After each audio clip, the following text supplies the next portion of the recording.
No hay Dios como nuestro Dios. Él es el único que merece la alabanza de su pueblo. Amén. Gloria al Señor. Bueno, bienvenidos a todos. Estamos en esta tarde una vez más preparados para estudiar las Sagradas Escrituras. Estamos estudiando el libro de Hechos de los Apóstoles, capítulo 24. Vamos, ya van quedando menos. Ya cada vez nos quedan menos capítulos, estamos llegando casi al final. Pronto terminaremos este libro y tendremos que empezar otro. Amén. Pero le hemos sacado sustancia. Le hemos podido dedicar tiempo para meditar y escudriñar profundamente las Sagradas Escrituras, para beber de ella, de este manantial de agua viva, de este manantial de palabra eterna. Beber de ella la sabiduría que Dios quiere que su pueblo tenga. Bendito sea el Señor. La semana pasada acabamos hablando de Tértulo y de su capacidad oratoria, ¿verdad? De este hombre que sabía hablar tan bien y que fue contratado por los judíos para presentar la acusación contra el apóstol Pablo. Realmente es muy triste que haya personas que tengan esa capacidad de expresarse tan bien y que la usen tan mal, ¿verdad? Porque hay personas que saben hablar muy bien, pero lo que dicen es muy malo. Hay quien sabe hablar muy bien y usa su capacidad para mentir. Hay quien habla muy bien y usa su lengua para mal. Y esto no debiera ser así, porque hay un pasaje en las Sagradas Escrituras que nos dice que Jesús, en el Evangelio de Mateo, capítulo 12, verso 36, dice: mas yo os digo que de toda palabra ociosa que hablen los hombres, de ella darán cuenta en el día del juicio, porque por tus palabras serás justificado y por tus palabras serás condenado. ¿Quiere decir? ¿Qué quiere decir este pasaje? ¿Qué quiere decir Jesús con esto?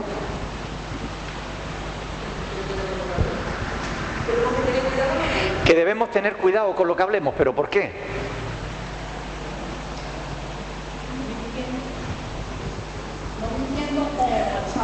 No mintiendo. ¿Pero por qué? Porque vamos a tener que darle cuentas a Dios. Porque todo lo que nosotros hablamos, todo lo que nosotros decimos, queda registrado. ¿Saben? Cuando Dios escribió esta palabra o la inspiró para que Mateo la escribiera, aún no se habían inventado los fonógrafos ni los magnetofones. No hablo ya de los CDs o de los MP3, ¿no? Nada de eso se había inventado.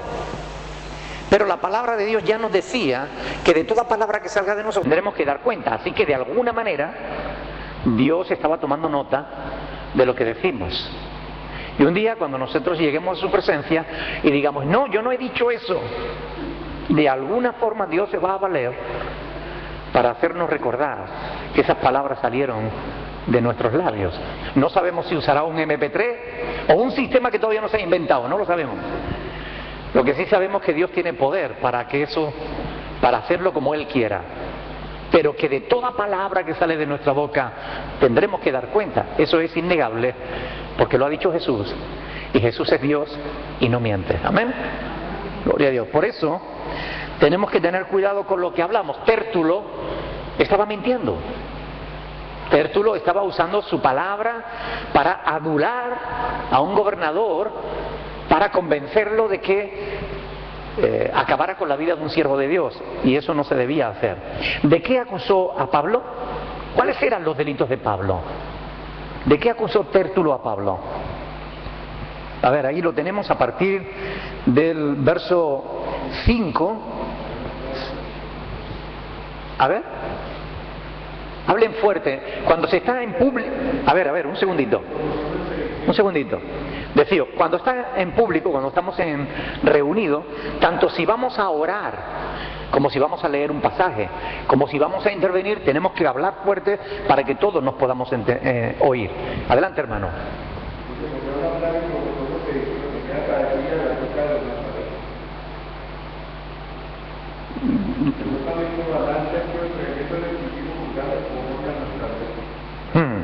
Bueno, ahí se dice, hemos hallado que este hombre es una plaga. ¿Qué es una plaga? Algo que destruye, ¿verdad? ¿Se imaginan, por ejemplo, una plaga de langosta? ¿Han visto alguna vez una plaga de langosta? Como viene parece como una nube negra que viene, que oculta incluso el sol, y vienen en tropel y van arrasándolo todo a su paso. De eso lo estaba acusando Tértulo a Pablo. Este hombre es una plaga. Por donde quiera que va arrasándolo todo. ¿De qué más le acusa? Promotor de sediciones entre los judíos por todo el mundo. O sea, este hombre va por todos lados provocando rebeliones, sediciones, levantando al pueblo contra Roma. Es lo que le estaba diciendo. ¿Se dan cuenta de la doble intención que tenían las palabras de este hombre? ¿Qué era lo que pretendía?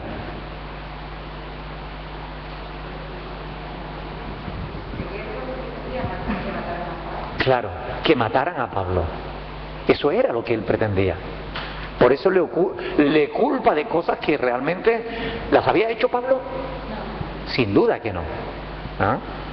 Muchas veces van a acusarte de cosas que tú no has hecho. ¿Ok? Muchas veces te van a acusar de cosas que tú no has hecho.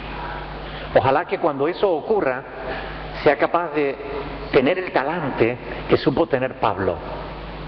Pablo no reaccionó, no cortó a Tértulo y le dijo, mentiroso que eres un mentiroso. No hizo nada de eso, lo dejó hablar. ¿Ah? Y dice ahí, además, le estaba acusando de que era cabecilla de una secta llamada los nazarenos. Justamente la misma secta que se había confabulado con los sacerdotes para acabar con la vida de Pablo. Pero qué cosa, ¿no? Qué hipocresía, qué doblez, qué sarcasmo, ¿no? O sea, le estaban acusando de ser el cabecilla de un grupo revolucionario que estaba luchando contra Roma y que en definitiva eran los mismos que habían querido matar a Pablo. Aquellos que habían juramentado no comer ni beber nada hasta darle muerte al siervo de Dios. Terrible. Esto eran nada más y nada menos que cargos políticos. Eran acusaciones muy graves. Pretendían que el gobernador acabara con la vida de Pablo. ¿De qué más fue acusado? De profanar el templo. Bueno, tremendo, ¿no? De profanar el templo. Fíjense, en otro pasaje también se le acusa de herejía, porque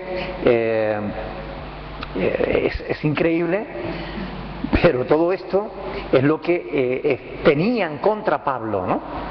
Fíjense que cuando Pablo empieza a hablar, dice, a ver, allá por el versículo 14 dice, pero esto te confieso que según el camino que ellos llaman herejía, es decir, estaban acusando a Pablo de hereje, de ir en contra de las enseñanzas del pueblo judío. O sea que le estaban acusando de un montón de cosas, pero que realmente Pablo no había hecho. Además, instó este Tértulo a Félix para que interrogara personalmente a Pablo.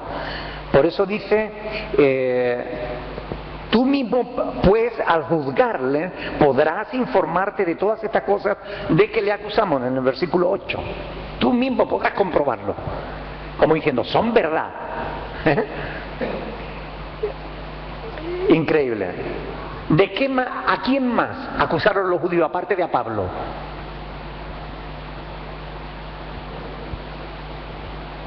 Lean el pasaje, a ver, ¿a quién más acusan?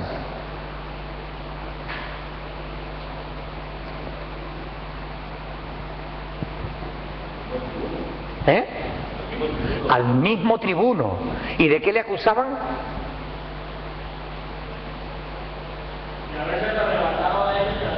Ahí está, de habérselo arrebatado y además con violencia, dice. Dice, versículo 7, pero interviniendo el tribuno Licias con gran violencia, como diciendo, con una violencia excesiva, le quitó de nuestras manos. O sea, como diciendo, el tribuno no actuó bien, debía habernos dejado que nosotros le diéramos muerte. Ahora, ¿por qué no creyó Félix a los judíos en todas estas acusaciones que tenían contra Pablo? ¿Los creyó o no los creyó? ¿Creyó a los judíos o no? Efectivamente, ya él había leído antes de que llegaran los judíos, había leído la carta que le había enviado el tribuno Licias. Y él sabía por el tribuno que Pablo no había hecho nada digno de muerte o de cárcel. Por lo cual, si Pablo hubiera sido un sedicioso, si hubiera levantado revueltas o tumultos, como le acusaban, entonces Pablo, el tribuno, lo hubiera matado. Lo hubiera juzgado, lo hubiera encontrado digno de muerte y lo hubiera matado. Y el tribuno se hubiera lavado las manos. Pero el tribuno le dijo claramente, a través de esa carta al gobernador, que no había encontrado en él nada digno de muerte, sino que, como dice ahí,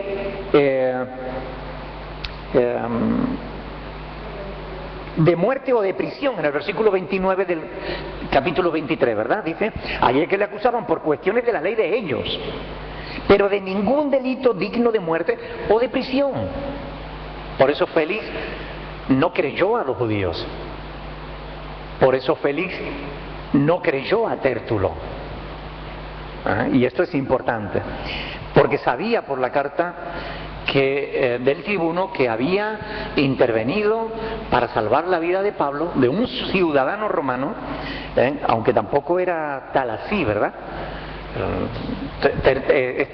Claudio Licias quiso ponerse una medallita diciendo, lo libré sabiendo que era ciudadano romano, cuando en realidad no lo sabía, ¿no? Pero bueno, Félix, este gobernador, yo no sé si yo les expliqué la semana pasada que había nacido siendo esclavo, ¿verdad? Sí, ¿verdad?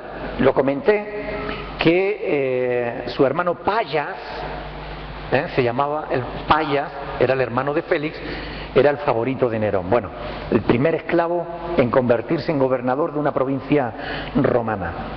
Este fue gobernador en Judea allá por los años 50, del 51 más o menos. Aunque según el testimonio de Pablo lo fue durante varios años. Fíjense en el versículo 10 del capítulo 24, dice, habiéndole hecho señal el gobernador a Pablo para que hablase, dice, este respondió, porque sé desde hace muchos años eres juez de esta nación. Los historiadores dicen que fue gobernador aproximadamente entre 6 y 8 años en Judea, ¿no? Entre 6 y 8 años, cuando lo normal era un año, pero él llegó a hacerlo entre 6 y 8 años. Creo que alguna razón habría de la influencia del hermano con el emperador romano, ¿verdad? Pero bueno, ahora uno de los ser gobernante tiene ventajas o desventajas. ¿Qué tiene? A ver, Rafael. Ventajas. Amanda dice que de las dos. ¿Por qué? Yo digo que sí. Por ejemplo, sí, de pronto un salario o un cargo más altito, pero también se dan muchos problemas alrededor. Ajá. Claro, o sea que ser un responsable, ser un gobernante tiene privilegio, ¿verdad? Y todos conocemos o podemos intuir los privilegios de un gobernante, ¿verdad? Poder tener poder, influencia, riqueza, etcétera, ¿no? Pero también hay sus contraprestaciones, ¿verdad? La responsabilidad que se asume, el cargo en sí, el trabajo que hay que hacer, lo que decía la hermana, si lo hace bien, malo para algunos, si lo hace mal, malo para otros, o sea que siempre hay responsabilidad. Ahora, uno de los peores contra, no sé cómo llamarle, de los, no, ¿cómo se dice? Privilegio, ¿qué es lo contrario a privilegio? Que no se me sale la palabra ahora. Un antónimo de privilegio.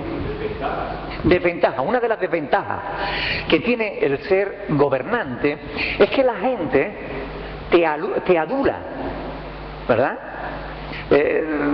Te miente descaradamente para ponerte en alto, ¿no? Trata de adularte. Ah, es que tú tienes una sabiduría, es que tú eres un hombre que no sé qué, ¿verdad?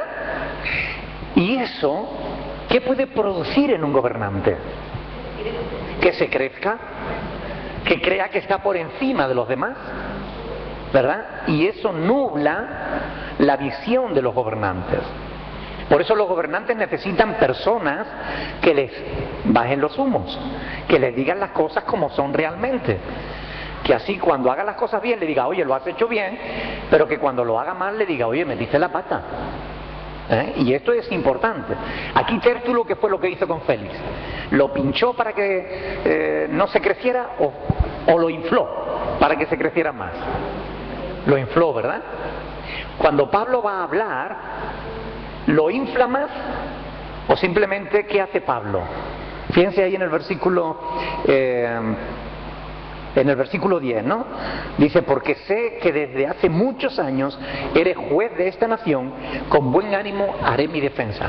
¿Estaba adulando Pablo a Félix? No, estaba constatando un hecho.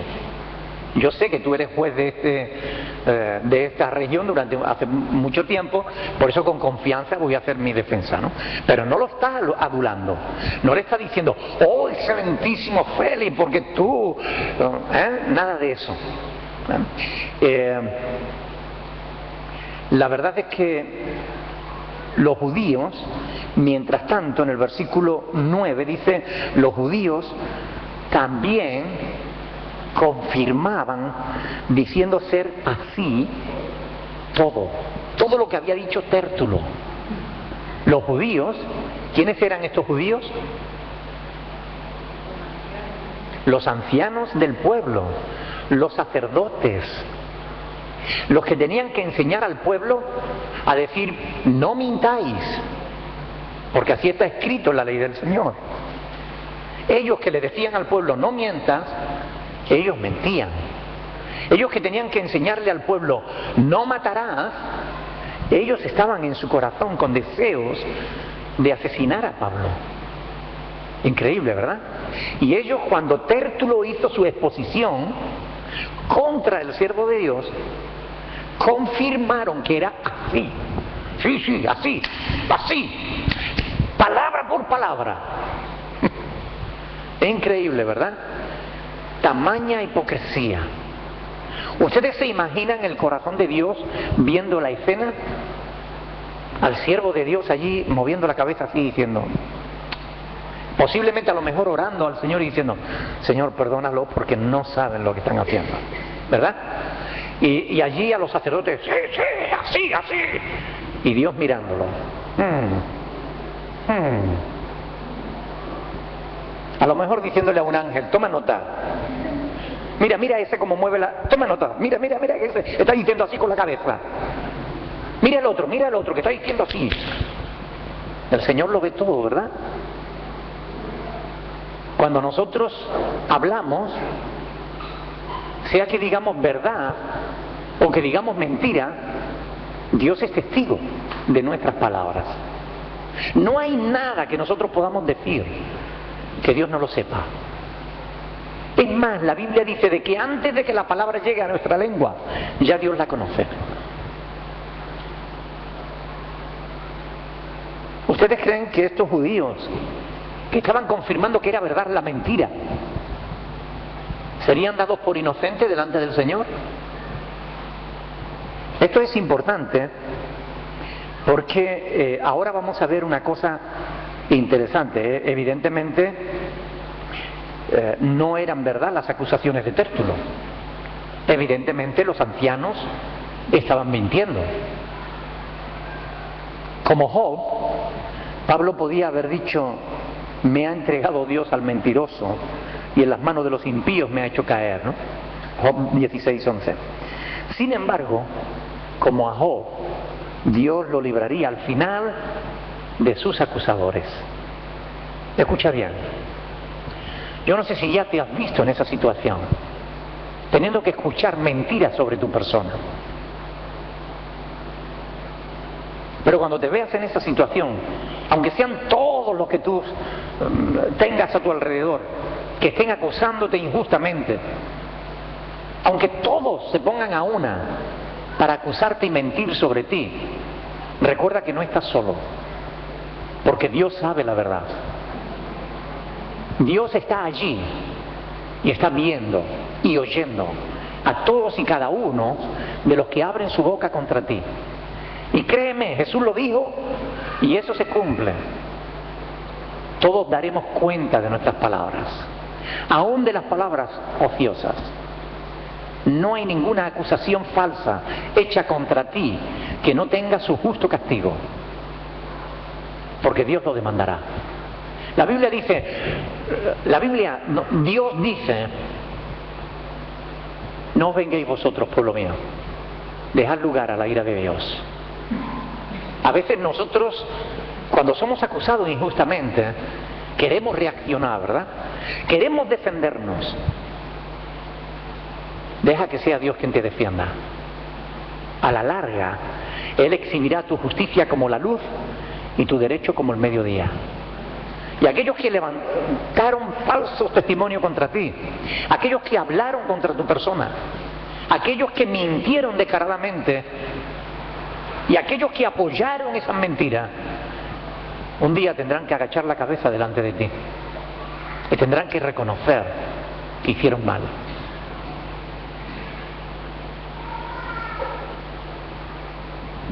Mentir es algo que muchos cristianos practican. Escuchen bien. Mentir es algo que muchos cristianos practican, como si fuese un pecado menor, como si no tuviera importancia. La pregunta es, ¿tiene importancia la mentira? ¿Es pecado la mentira? ¿Cuál es la paga del pecado? Bueno, pero para un cristiano no, ¿no?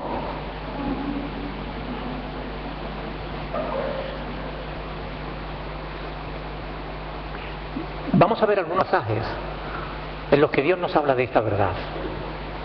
Porque a veces, como cristianos, tenemos la falsa impresión de que Dios pasa por alto algunos pecados nuestros. Pero la Biblia dice que también nosotros tendremos que pasar por el tribunal de Cristo. Vamos a ver el Salmo 101, versículo 7. Salmo 101, versículo 7. Quiero que entiendan que estos pasajes que vamos a ver ahora son también palabra de Dios. 101, versículo 7. Escuchen bien lo que dice aquí el Señor, porque esto también es para nosotros, aunque esté escrito en el Antiguo Testamento. Dice, no habitará dentro de mi casa el que hace fraude, el que habla mentiras, no se afirmará delante de mis ojos. Dios está diciendo aquí claramente que el que hable mentiras no permanecerá firme delante del Señor, caerá. Y el que hace fraude no habitará dentro de su casa. Si no habita dentro, será echado fuera. ¿Amén? ¿Están de acuerdo o no? Es lo que dice el Señor aquí, ¿verdad? Vamos a ver otro pasaje en Proverbios, capítulo 6, el libro que está detrás de los Salmos. Proverbios, capítulo 6, versículo 19.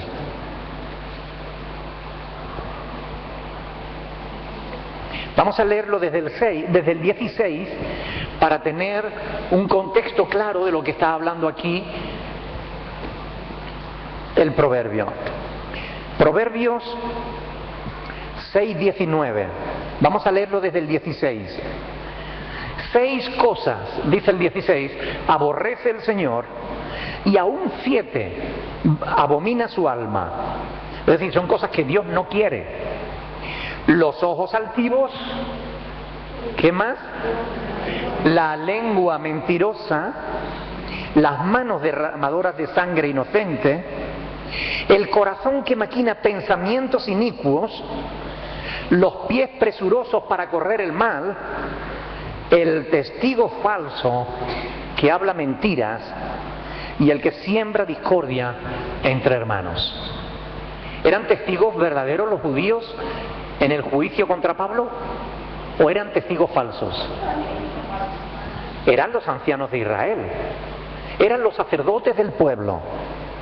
Pero que dice aquí Dios, que Dios aborrece a las personas que actúan así. Ellos eran representantes de Dios, pero Dios afirma que los aborrece. La pregunta es, si nosotros como cristianos somos de ojos altivos, de lengua mentirosa, de manos derramadoras de sangre inocente, etcétera, etcétera, si levantamos falsos testimonios y hablamos mentira contra el inocente, ¿ustedes creen que Dios se agradará de nosotros o nos aborrecerá? Esta es la verdad. Puede que a lo mejor no nos guste, a lo mejor nos gustaría más que dijera la palabra bueno, pero Dios es bueno, ¿verdad? Dios lo perdona todo, ¿verdad? Nos gusta más, nos agrada más un mensaje así, pero ese mensaje es falso. La verdad es que Dios aborrece la lengua mentirosa. Bueno, persona, hay mentiras sí, y mentiras, ¿no? Hay mentiras grandes, mentiras pequeñas. Díganme una cosa, una mentira pequeña, ¿es verdad? ¿O es mentira? ¿Verdad? Una mentira, por pequeña que sea, es mentira. Y Dios aborrece la lengua mentirosa. ¿Cómo se le llama a quien miente? Mentiroso. No es complicado de entenderlo. Capítulo 12 de Proverbios, versículo 22. 12, 22.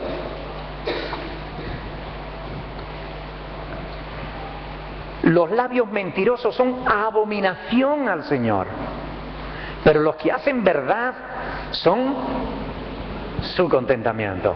Qué cambio, ¿no? Qué diferencia, ¿no? Ahora la pregunta viene por sí sola. ¿Tú quieres que Dios te aborrezca o que Dios tenga contentamiento de ti?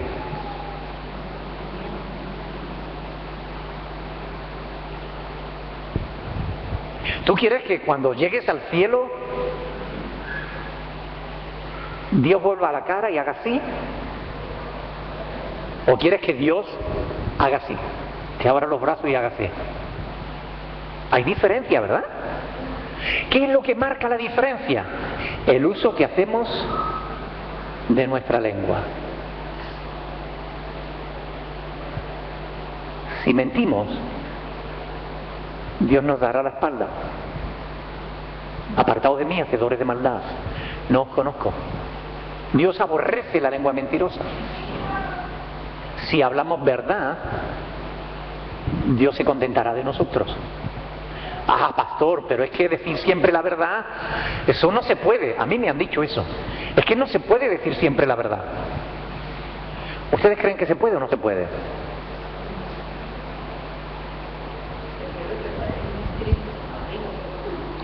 Pero ¿se puede o no se puede decir siempre la verdad?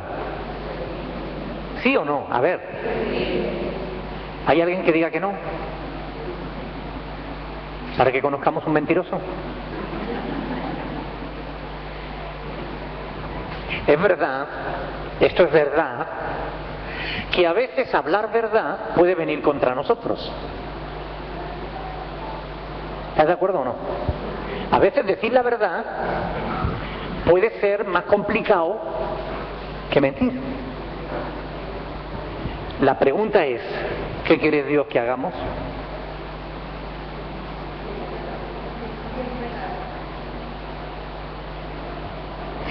Si decimos la verdad y somos perjudicados, Dios nos ayudará. Si mentimos para no ser perjudicados, Dios no nos va a ayudar. Muchas veces, ¿verdad?, una mentira te obliga a decir otra y otra y otra, y hay quienes han acabado tan enredados que ya no saben distinguir entre la verdad y la mentira. Hay personas que no saben distinguir qué es verdad y qué no es verdad. Viven tan encerrados en su propia mentira que se engañan hasta a sí mismos, diciendo, bueno, mentir no tiene importancia. Pero si te puede cerrar las puertas de los cielos, ¿tiene o no tiene importancia? Sin duda, ¿verdad? Bueno, es Edu, que está preparándose para la Navidad. Hola, soy Edu, feliz Navidad.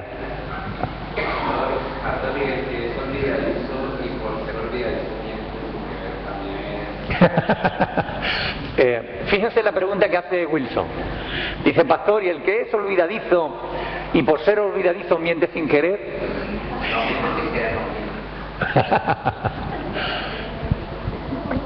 El que es olvidadizo y miente, ¿cómo le podemos llamar?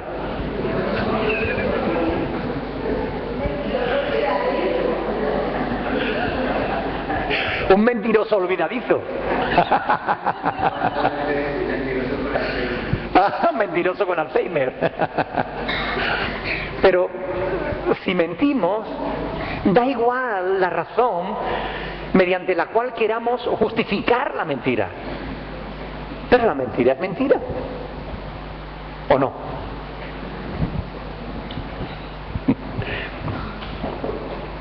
Vamos a ver otro, versículo 19, versículo 9. Miren, esto es muy fuerte lo que dice aquí el proverbio 19:9. Proverbio 19:9. Esto es muy fuerte, pero recuerden que es palabra de Dios. El testigo falso no quedará sin castigo. O sea que aquellos judíos que hablaron contra Pablo y confirmaron que eran verdad aquellas mentiras, no quedaron sin castigos. Porque el testigo falso no quedará sin castigo. Y el que habla mentiras, ¿cuál será su futuro? Perecerá. Morirá. Será condenado. La palabra aquí, perecerá, no quiere decir acabar con su vida. Quiere decir que morirá en relación con Dios. Es decir, será condenado. Será echado a aquel lago de fuego que arderá por toda la eternidad. El que habla mentira, el que habla mentiras, perecerá. Ahora, les pregunto, ¿tiene o no tiene importancia mentir? Si tenemos en cuenta las consecuencias, claro que tiene importancia. Puede dar con tus huesos en el infierno. Esa es la verdad. Porque Dios sí que no miente. Nunca. Y Él nos lo dice aquí. Mentir no nos conviene, porque nos separa de Dios. Porque nos lleva al castigo. Ahora, si eso es así, ¿por qué el hombre miente? ¿Por qué mentimos?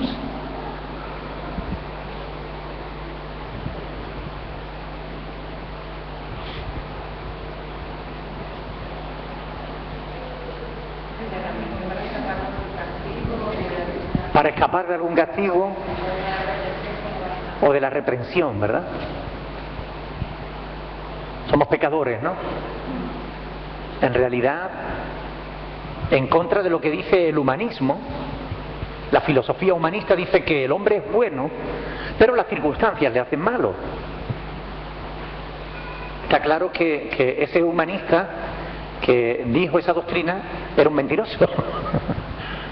La verdad es lo que dice Dios, que bueno no hay ni uno. La verdad es que somos malos. Y dice Jesús, del corazón salen los malos pensamientos, y los hurtos, y los adulterios, todo sale de nuestro propio corazón. Tenemos un corazón malo, perverso. Por eso mentimos. Ahora fíjense, yo quiero que vean conmigo algo que Jesús dijo concerniente a la mentira. Porque hay quienes se creen hijos de Dios y son mentirosos.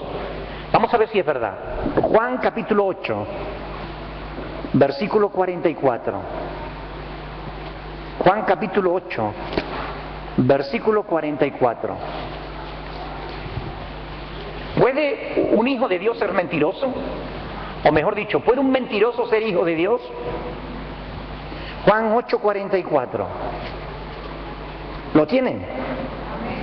Dice, vosotros sois de vuestro padre el diablo, y los deseos de vuestro padre queréis hacer. ¿Cuáles son los deseos del diablo?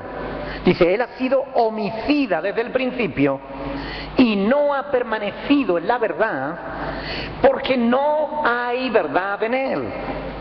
Cuando habla mentira, de suyo habla, porque es mentiroso y padre de mentira. El diablo es quien engendra mentira. Cuando tú mientes, te haces hijo del diablo, no te haces hijo de Dios. Da igual que tú un día oraste al Señor y quebrantado de corazón le dijera, Señor, perdona mis pecados, quiero hacer tu voluntad. Si después de eso tú vives una vida de mentiras, diciendo y no haciendo, o diciendo cosas falsas, tú no eres hijo de Dios. Da igual los años que lleve en el Evangelio, da igual los días que haya venido al culto, da igual lo que sepas de la Biblia, da igual. Tú no eres hijo de Dios, eres hijo del diablo. Por eso quieres hacer los deseos de tu padre, el diablo. El diablo miente, y cuando miente de suyo miente, porque es mentiroso y padre de mentira. Quiere decir que engendra, el padre engendra. ¿Engendra qué engendra el diablo? Mentira. No es posible, escuchen bien, no es posible bajo ningún concepto que un mentiroso sea hijo de Dios.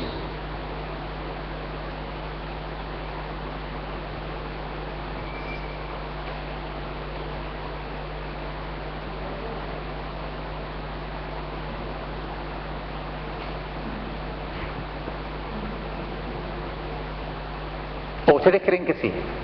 Macario, te buscan. ¿Ustedes creen que es posible ser un mentiroso y al mismo tiempo ser hijo de Dios? Según la Biblia, no. Según la Biblia, no. Vamos a ver otro pasaje de las Escrituras. Efesios capítulo 4, versículo 22. Ustedes ven que la palabra de Dios habla mucho de este tema. Versículo 22 al 25. Efesios 4, del 22 al 25. ¿Lo tienen, hermanos? Dice la palabra del Señor en cuanto a la pasada manera de vivir. ¿Cuántos tenían una vieja manera de vivir antes? ¿Cuántos tenían una vieja vida? ¿Verdad? Antes de conocer a Cristo, era nuestra pasada manera de vivir. Se ha producido un cambio, ¿verdad? Desde que creemos en Jesús, desde que estamos en los caminos del Señor, desde que leemos las Escrituras, nuestra vida ha cambiado. Amén. Bueno, porque si no ha cambiado, pobre de nosotros. Si no hemos cambiado es que no estamos en Cristo. Porque la Sagrada Escritura dice claramente que el que está en Cristo, nueva criatura es. Las cosas viejas pasaron y aquí todas son hechas nuevas. Por tanto, en cuanto a la pasada manera de vivir, despojaos del viejo hombre que está viciado conforme a los deseos engañosos, y renovaos en el espíritu de vuestra mente. Es decir, deja tus pensamientos y empieza a usar la mente de Cristo que Dios te ha dado, y vestíos del nuevo hombre creado según Dios en la justicia y santidad de ¿qué? De la verdad, no de la mentira, de la verdad. Por lo cual, ¿desechando qué? Desechando la mentira, hablad verdad cada uno con su prójimo cuando sea posible, porque una mentiriquilla no tiene importancia. ¿Dice eso ahí? ¿Verdad que no? Desechando la mentira, sea grande o sea chica, desechando la mentira, hablad verdad cada uno con su prójimo, porque somos miembros los unos de los otros. Amén. Es decir, que la palabra de Dios, lo que nos está diciendo aquí a través del propio apóstol Pablo, es que en cuanto a la vieja manera de vivir, ya no nos corresponde como hijos de Dios. No podemos vivir igual que antes. ¿Conocen ustedes algún creyente? Permítanme hacer esto que a algunos no les gusta, entre comillas, lo de creyente. ¿Conocen ustedes algún creyente cuya vida no ha cambiado? ¿Sigue viviendo igual que antes, pero dice que es creyente? ¿Conocen a alguien así? Aquí en esta iglesia no los hay, gracias a Dios. Porque sonríen. Aquí todos han cambiado de vida. El Marlene se ríe ahí, oye. Cuando alguien de verdad ha nacido de nuevo, se produce un cambio en su vida, ¿cierto? Y cada día, lo primero que Dios hace cuando nos convertimos es que nos quita los pecados gordos, ¿verdad? Lo primero que hace es decirnos, oye, que esto ya no puede andar, las cosas evidentes, las cosas que se veían, ¿vale? Dios nos cambia, ya dejamos de hacer lo que no conviene, pero Dios no deja de trabajar con nosotros. Después sigue hablándonos de otras cosas que aunque no se ven, tampoco le agradan a Dios. Y muchas veces cuando se predica el Evangelio, después sale uno a la puerta y dice, oye pastor, usted la ha tomado hoy conmigo. Y no es uno, es que Dios te está diciendo, oye, tienes que cambiar eso, ¿verdad? ¿Cuántas veces Dios nos habla a través de la palabra diciéndonos, tienes que cambiar esta área de tu vida? Porque no es posible que si de verdad hemos nacido de nuevo, vivamos como si no lo hubiéramos hecho. No es posible. Por eso, en cuanto a aquella manera de vivir de antes, tenemos que abandonarla. Tenemos que vivir ahora conforme a la voluntad de Dios. Amén. Vamos a ver un último pasaje con respecto a esto, porque es muy importante. Apocalipsis, capítulo 21, fíjense que nos hemos ido al final de la Biblia. Apocalipsis, capítulo 21, verso 8.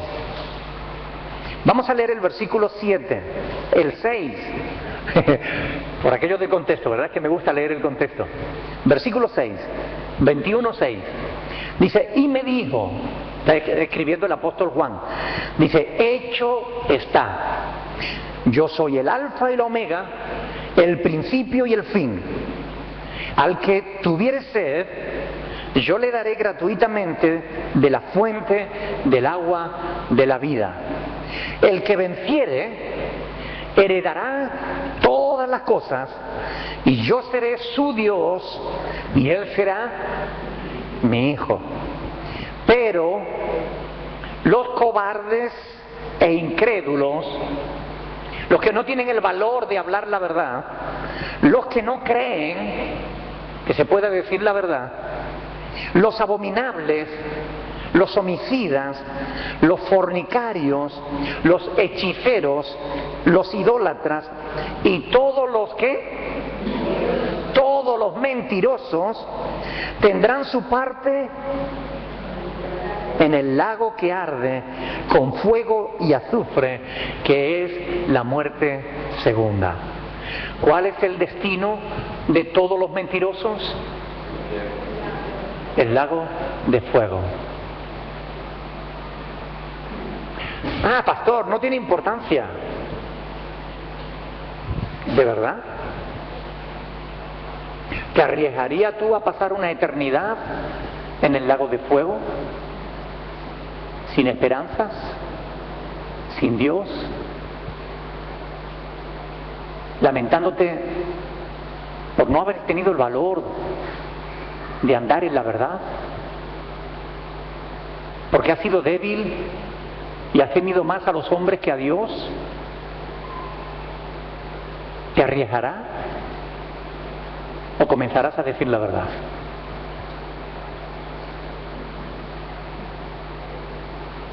La mentira, por muy pequeña que sea, es mentira y Dios la aborrece. Esto no es algo que le tengamos que restar importancia, es algo que le tenemos que dar la importancia que realmente tiene, porque Dios se la da.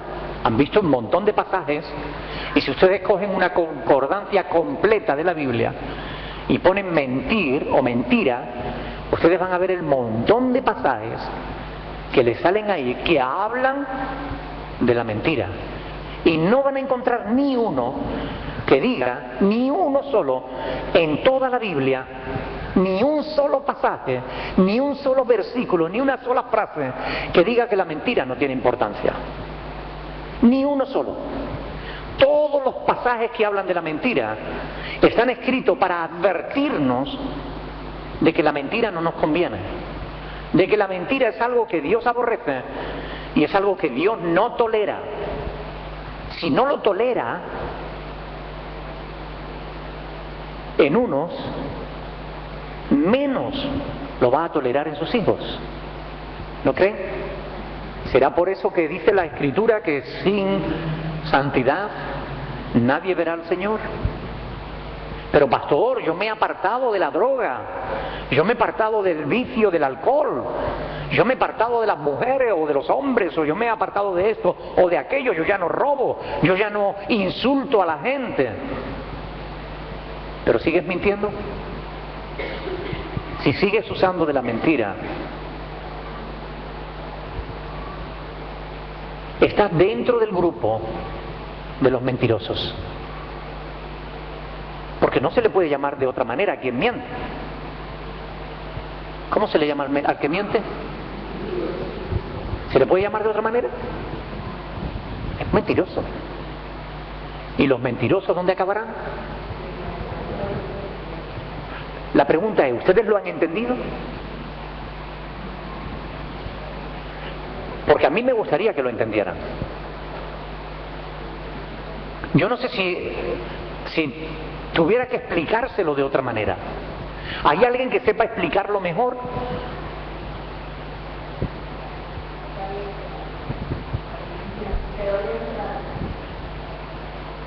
¿Seguro?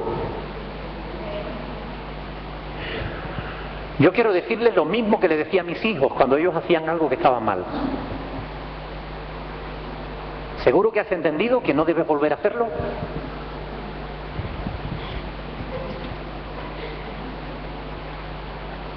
Si no lo has entendido, te lo explico de otra manera. ¿Lo has entendido? Si vuelves a hacerlo, yo entenderé que te estás rebelando y tendré que castigarte. Eso es lo que yo le decía a mis hijos. Te vas a quedar sin televisión 2 días.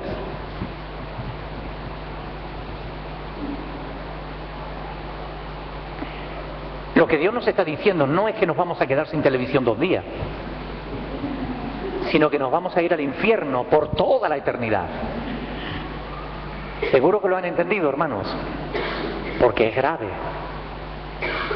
No podemos seguir restándole importancia a algo como la mentira, que es algo que Dios aborrece, que Dios abomina. De verdad que yo estaría muy agradecido a Dios de que ustedes lo hubieran entendido.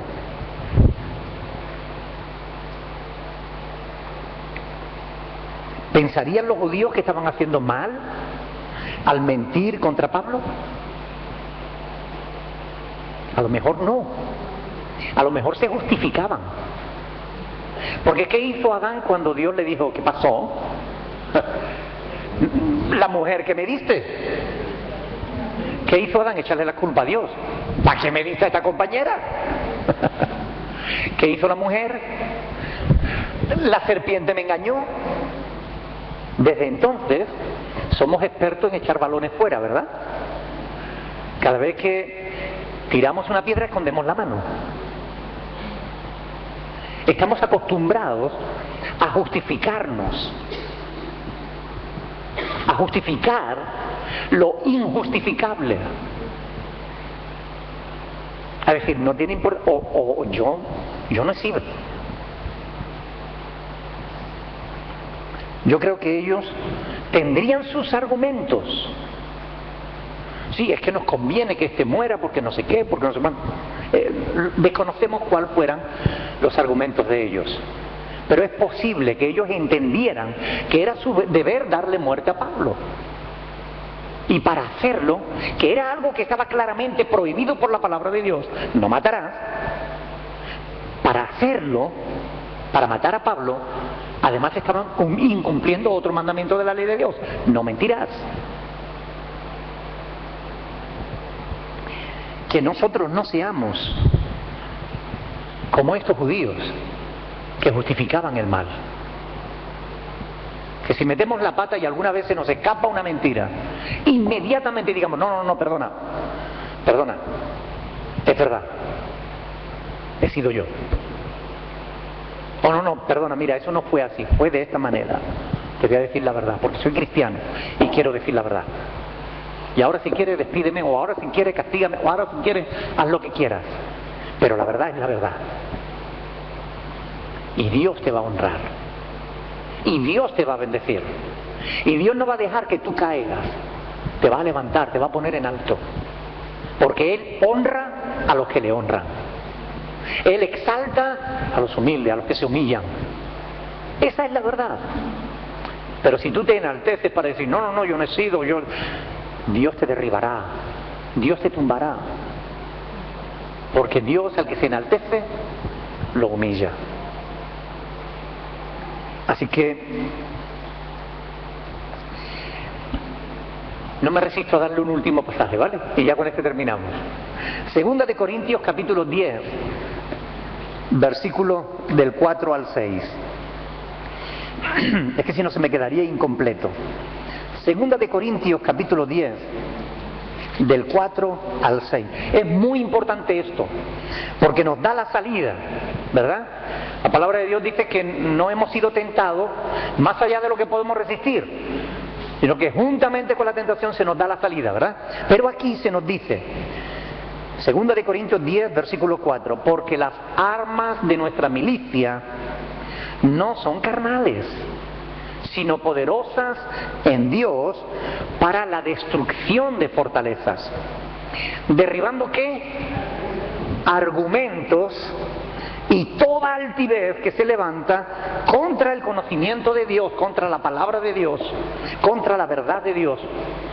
Y llevando cautivo todo pensamiento a la obediencia a Cristo, y estando prontos para castigar toda desobediencia cuando vuestra obediencia sea perfecta. Miren, no se justifiquen delante de Dios. Si hay un argumento en vuestro corazón que os está llevando a justificar el mal, tomen ese pensamiento, sea el que sea. Tomen ese pensamiento y llévenlo cautivo a la obediencia a Cristo. Eso significa que no justifiquen lo que no deben justificar. Significan que cualquier argumento que ustedes tengan, no, es que a mí mi padre me enseñó que mentir no era malo. Bueno, pues tu papá se equivocó. Dios te dice que es malo. Y tú tienes que adecuar tu vida a tu Padre Celestial, si es que de verdad quieres ser cristiano. Por tanto, hermanos míos, amados, no seamos como aquellos judíos. No seamos como Tértulo, mentirosos, capaces de levantar falso testimonio por la maldad de nuestro corazón. Desechemos todas esas cosas, porque forman parte de la vieja vida. Vivamos ahora de una manera diferente, no siguiendo las indicaciones de nuestro corazón caído, sino las directrices del Espíritu de Dios que habita en nosotros. Tenemos dos naturalezas dentro de nosotros mismos: la vieja, la caída, la pecaminosa, y la naturaleza que Dios ha puesto en nosotros, que es el carácter, la personalidad de Cristo en nuestra vida, no vivamos en la carne, vivamos en el Espíritu. Amén. ¿Alguna pregunta? No hay pregunta. Pues entonces démosle gracias al Señor por el estudio de su palabra y dámosle al Señor que realmente Él nos ayude a entenderla y a practicarla. Amén. Porque realmente Dios es bueno por nosotros y nos ha permitido tener esta palabra hermosa para que poder meditarla y vivir de acuerdo a ella. Bien, ahora para terminar quería decirles que gracias a todos aquellos que han estado orando por Iris, ¿verdad? La niña de Shirley, que esta semana se cayó por el balcón desde un tercer piso